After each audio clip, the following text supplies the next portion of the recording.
Le matin, à la Grâce, la promenade a des airs de fête. À l'école, l'atelier art plastique pour les enfants occupe une des deux cours. L'autre abrite l'atelier grec. Dans une des salles de classe, Mélanie Traversier répète, sous le regard de Serge Renko, sa lecture du soir. Une adaptation d'un texte de Béatrice Commanger, La danse de Nietzsche. J'ai été très vite saisie par la beauté de ce texte qui est l'expression du surgissement de la pensée dans un corps souffrant et qui se met progressivement en mouvement. J'ai eu envie de quitter le format somme toute figé d'une lecture pour donner du souffle à ce texte et rendre aussi du souffle à la pensée et aux écrits de Nietzsche en faisant entendre autrement et dans un mouvement scénique le texte de Béatrice Commanger. On a commencé lundi. Mélanie avait fait un très gros travail avant, hein, et sur le texte, et puis des grossissages, etc. Et puis après, moi, je viens, et puis c'est très présomptueux, mais c'est ou comme un peintre ou comme un sculpteur, tu t'enlèves des couches, tu remets des couches, tu changes la couleur, tu changes le rythme, voilà. Alors moi, comme c'est pas un texte théâtral, mais qui est un texte où il y a vraiment un souffle, qui lui est d'essence théâtrale, parce que vraiment ça vient de très loin, ça vient de la tragédie grecque. Ce que je veux, c'est qu'on entende le texte au mieux possible. Alors, il y a un texte magnifique, il y a une interprète, voilà, moi après, c'est de l'ajustage, tu vois, voilà. Didier Deninx est revenu cette année parler de la Commune de Paris et de Missak Manouchian. Une lecture et une conférence, avec la même rigueur, la même ténacité dans l'enquête. Il y a quelqu'un qui s'appelle Missak Manouchian. De plus en plus de personnes tendent l'oreille en disant Missak Manouchian. Ils ont l'impression que c'est la personne qui fait les séries de télé comme ça, où il y a un type qui s'appelle André Manouchian ou un truc comme ça. Mais le nom ne résonne plus comme il résonnait il y a 20 ans.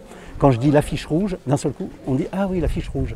Et donc là, c'est pareil, on a l'impression que Missak Manouchian est absorbé par l'affiche rouge. Et l'affiche rouge, c'est des dizaines et des dizaines de combattants. Et en plus, l'affiche rouge, c'est déjà une inversion. C'était une marque d'opprobre inventée par les nazis qui avaient fait une affiche rouge. Et ça devait être quelque chose qu'ils devaient faire aux passants, comme il est écrit dans le poème d'Aragon. Et donc, ils n'ont jamais revendiqué le titre d'affiche rouge. C'était un groupe de combattants, francs-tireurs, partisans, main-d'œuvre immigrée, ce qui dit tout à fait autre chose. Et d'un seul coup, c'est comment extraire les personnalités de ce titre générique affiche rouge et dire comment ce groupe a pu exister. Et ça a été une addition ou pratiquement une multiplication, une cristallisation d'individus. Et le personnage de Missak Manouchian est totalement éclairant. C'est-à-dire que on nous l'a toujours raconté du côté de la mort, du côté du martyr, comme si c'était sa mort qui devait être notre emblème et notre inspiration, alors que Missak Manouchian, toute sa vie, est tournée du côté de la poésie, de l'amour, de la nature. Et donc tout ce qu'il dit, son message, c'est pas sa mort, c'est sa vie, et sa vie qui va être brisée. Au fond, on ne sait jamais ce que les gens viennent chercher au banquet. Des idées, une manière d'être ensemble, une façon de réfléchir à sa propre vie. Croisée entre deux conférences, l'écrivain Hélène Lenoir, qui a découvert le banquet l'an dernier en venant lire un de ses textes, a tenu à revenir cette année pour écouter les autres. Ça a été une découverte l'année dernière, puisque c'était la première fois. C'était très court, puisque je n'ai plus pu rester que 3 jours. Et ça a été quelque chose de tellement... tout était tellement nouveau pour moi, ce qui était ce lieu de rencontre. Et aussi, ce qui est aussi très important, c'est cette sensation qu'on a tout de suite sa place ici. Enfin, on est accueilli sans... Il n'y a pas de questionnement là-dessus. Et c'est aussi quelque chose d'important. Non seulement en tant que... quand j'écris, bien sûr, je suis seule. On est, oui, isolé. Et en plus à l'étranger, donc où j'ai très peu de possibilités de rencontrer d'autres auteurs ou d'autres penseurs dans ma langue.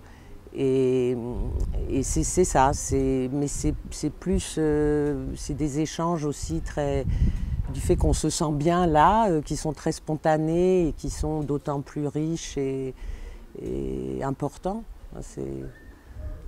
Ouais.